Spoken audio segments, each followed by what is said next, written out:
Hello YouTube, this is Tim MacKenzie from Project COE. I'm here today to talk to you about Chrono Trigger on the DS. Now, many of you probably know about Chrono Trigger or have played it before. It's appeared on the Super Nintendo and the PlayStation 1, and most everyone will tell you it's a fantastic game. Chrono Trigger has appeared on almost every critic's top 100 games list, and for good reason. It's a great game, it's very balanced, it's very fun, it was an innovative game for the time, very beautiful graphics for the time, very great music for the time. So, it makes perfect sense why even today it's still looked after fondly. And you might be a little confused why it's taken this long for Chrono Trigger to finally go portable. And I'd say, yeah, even if Chrono Trigger DS isn't like a full-fledged remake like many fans would have hoped, myself included, Chrono Trigger DS still is a fantastic game. It's basically a director's cut of the original, and it's the best version of the original you can get right now.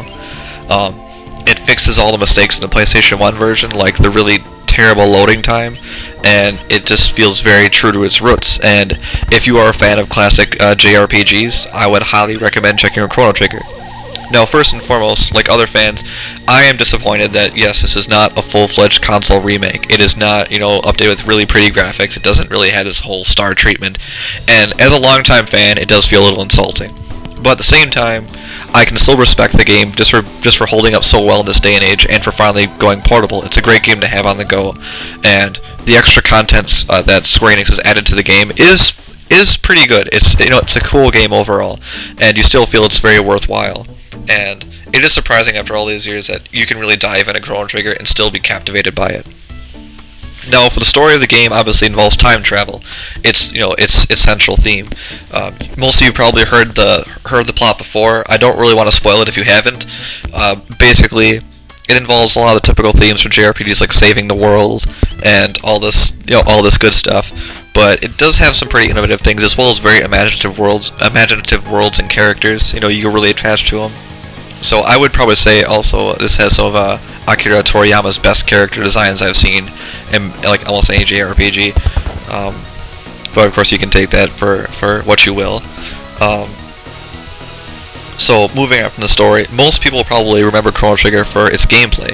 On the surface, it's a pretty standard JRPG. Like, you follow a linear path for the story, you buy equipment, you get skills, you level up pretty standard way, you get experience points, so on and so forth. It gains notoriety from how you set it up. You can choose either active or wait for the battle system, so depending on your preference, you can choose active to make it tougher and make it go quicker, or wait if you want to take your time. As well as Chrono Trigger also introduced team attacks. Now, there are many games that do this in modern day, but Chrono Trigger probably is one of the games that popularized it back in the Super NES era. You can combine attacks like Chrono's Cyclone attack with Lucca's Fire attack to make a fire spin, or you can combine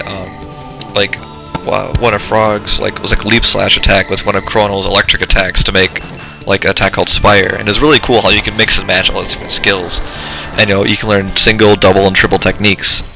And this is something that's really endearing for the game. Not to mention this being a very great game in general. It's very balanced in difficulty, where if you are new to the game, there's still some challenges. Even if you're a veteran, there's still some things still fun to tackle. But it's easy enough where you can still get past it. So it's a great mix of being rewarding and not overly hard or overly easy. And as far as game length goes, if you are a seasoned RPG player and you've played Chrono Trigger before, you can probably plow through the game in 14 hours on your main playthrough and get most of the stuff. And for a newer player, you can take much longer than that. But Chrono Trigger really has rewards in playing it multiple times.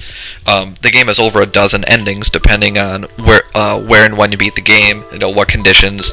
So that's pretty cool, and it keeps track of it, as well as all the extras included. Like, there's the anime cutscenes from the PS1 version are included.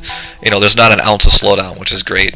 As well as you keep track of. There's a treasure atlas. There's an ending log, item dictionary, bestiary, music player, all that good stuff. As well as the game also incorporates some extra dungeons into the main gameplay. There's stuff you can do after you beat the game. There's more equipment, more of that stuff. Nothing really too central to the story, but you can take that as you will. And another one of the main additions is the arena gameplay mode.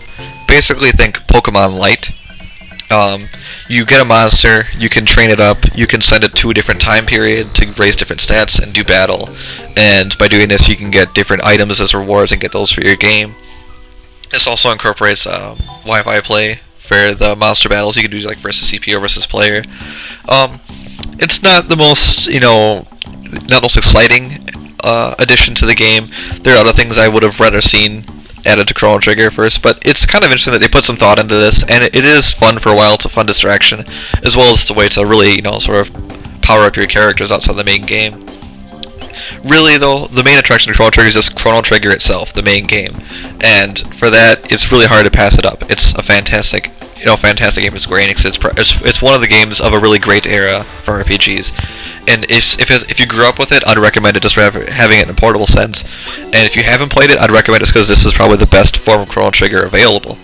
And even as disappointed as I am that this is not a full, truly realized remake, or not a new entry in the Chrono series, you can't really knock Chrono Trigger.